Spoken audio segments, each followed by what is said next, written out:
हम बात करें, मैं हिस्ट्री के स्टूडेंट इसलिए कर रहा हूँ और हमारे पुराने शिलालेख हैं और हमारी पांडुलिपियाँ नहीं हैं और हमने कागज़ में नहीं लिखा, तमाम तरह की चीज़ें आती हैं। और उससे ये हुआ कि जितने जो हमारे बाहर के देश के जो रिसर्चर और जो लोग आए उन्होंने अपनी अपनी तरह तरह की अटकलें लगाई और भारत के प्राचीन इतिहास के बारे में और हमारे परंपरा के बारे में तरह तरह की उन्होंने अवधारणाएँ रखी हैं, जिनका विश्लेषण करना, जिसको डॉक्यूमेंट्री और अदर प्रूफ देने का काम भी आर्काइव्स के माध्यम से किया जा सकता है। और जैसा सिंघल साहब बता रहे थे कि जो बहुत पुराने मैं बोलूँगा अमूल्य जो हमारे दस्तावेज हैं, जो अभी बुरी हालत में पड़े हुए हैं, और उनको अगर हम संरक्षण करते हैं, उनको डिजिटली सब जगह फैलाते हैं, ना ही सिर्फ अपनी धरोहर को हम मजबूत कर रहे हैं, बल्कि हमारे अतीत के बारे में जो अवधारणाएँ जो बनी हुई हैं उनको भी हम अगर वो सटीक नहीं है और तथ्यपरक नहीं है तो उनको भी हम बदलने में उनकी बड़ी बड़ी भूमिका हो।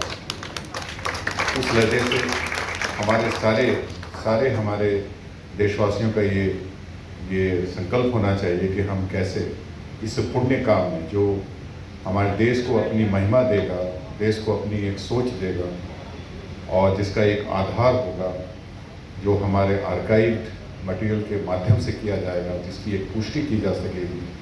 ये सारी चीज़ें जो हैं वो एक बहुत ही साइंटिफिक वे ऑफ, मैं रैशनलिस्ट जो अगर फिलॉसफी की बात करूं तो रेनेसां के बाद जो व्यवस्था आई थी उस व्यवस्था का एक अलग से एक प्रतिबिंब होगा ये।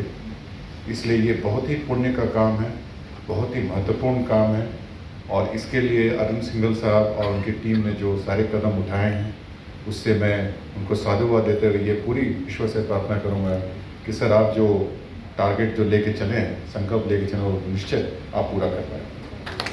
ये हमारे देश की सबसे बड़ी चीज़। इस इतने पुण्यकारी संकल्प में हमारा मंत्रालय का जुड़ना हमारे लिए सौभाग्य की बात है। और चूँकि मैं खुद इतिहास का छात्र रह चुका हूँ, आज मैं एक इनसे बात कर रहा था, मुझे पूछा आपने कितना पढ़ा, उन्होंने कहा कि मैं MA हिस्ट्री हूँ। मैंने MA हिस्ट्री की नहीं, तो हमसे ज़्यादा पढ़े हुए लोग अभी आर्काइव का काम अगर करेंगे और जिनको उसके बारे में जानकारी दी जाएगी, टेक्निक बताया जाएगा, टिश्यू वगैरह से किया जाएगा, तो हमारे लिए बहुत ही बड़े सौभाग्य की बात होगी।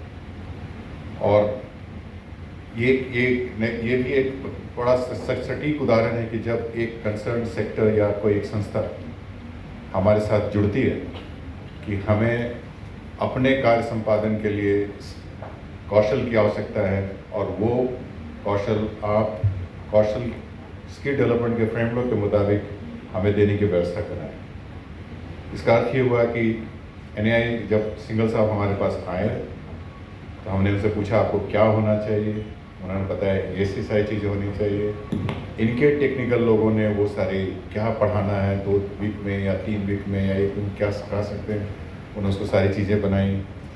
उसको हमने अपने रेगुलेटर से अप्रूव कराया, उसको हमने आवर्स में बांटा, फिर उसकी NAI की मदद से हमने मास्टर ट्रेनर तैयार किए, जिसके माध्यम से बाकी ट्रेनर तैयार हुए, उन ट्रेनर के माध्यम से लोगों की ट्रेनिंग हुई, जिसकी फंडिंग हम लोगों ने की। ये हमारा विज़न है कि हम पूरे हमारे जीवन में जितने तरह के सेक्टर आते हैं, चाहे वो आर्काइव हो, चाहे वो जल नल योजना है जिसके अंतर्गत हम जो गाँव में जो पेय जल की जो व्यवस्था की जाए उसके OM के लिए स्किलिंग कराना हो, या ग्रीन हाइड्रोजन के लिए कराना हो, या PM विश्वकर्मा के लिए जो हम हमारे जो कारीगर हैं उनको स्किलिंग करानी हो, या किसी अपरेल के लिए कराना हो, तमाम छोटी छोटी चीज़ों में भी स्किल का महत्व है।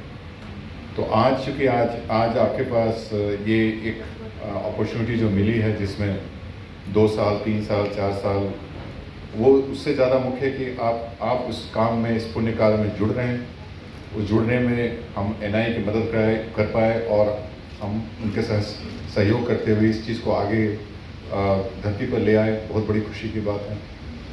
और साथ ही साथ ये जो अगर आप देखेंगे, अगर हमें इंडिया के विजन के मुताबिक अगर हमें 2047 में 100 साल में इंडिया को आगे डेवलप करना है, ये ज़रूरी है कि हम अपनी धरोहर भी मजबूत करें, ज़रूरी है कि अपने आर्काइव को पूरा सुधारें, जो पूरे विश्व में जैसा नहीं हुआ, जैसा सिंघल साहब बता रहे थे।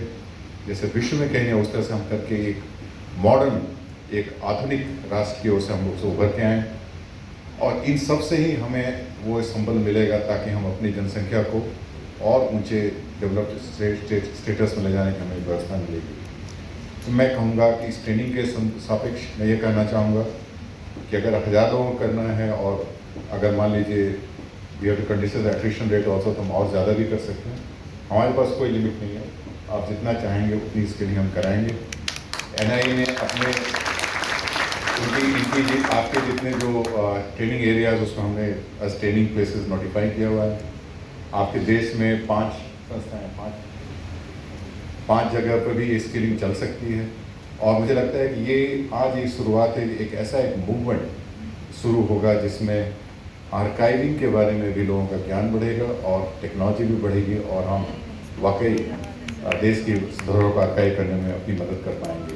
मैं पुनः सिंगल साहब का और आपकी सारी टीम का, गोयल साहब का, सैयद साहब का बहुत बहुत धन्यवाद देना चाहूँगा। आपने बहुत मुझे अपॉर्चुनिटी दी आपके साथ जोड़ने के लिए। मोहित सोनी जी, उनकी टीम का भी आभार व्यक्त करूँ। कम समय में काफ़ी महत्वपूर्ण बढ़िया प्रदर्शन किया है और ज़रूरी ये है कि हम इसकी क्वालिटी मेंटेन करें। गुणवत्ता किसी तरीके से नीचे नहीं होनी चाहिए। जो ट्रेनिंग की बढ़िया से मॉनिटरिंग होनी चाहिए और असिस्टेंट पक्की होनी चाहिए। और इसका आपने ट्रेनिंग की क्या वैल्यू दी है, वह हम उनसे पूछेंगे, वेंडर से। आप हमें फीडबैक देंगे कि कैसे स्किलिंग हो रही है। और ये तो एक परस्पर हमारा एक अनुभव का आदान प्रदान का एक माध्यम रहेगा।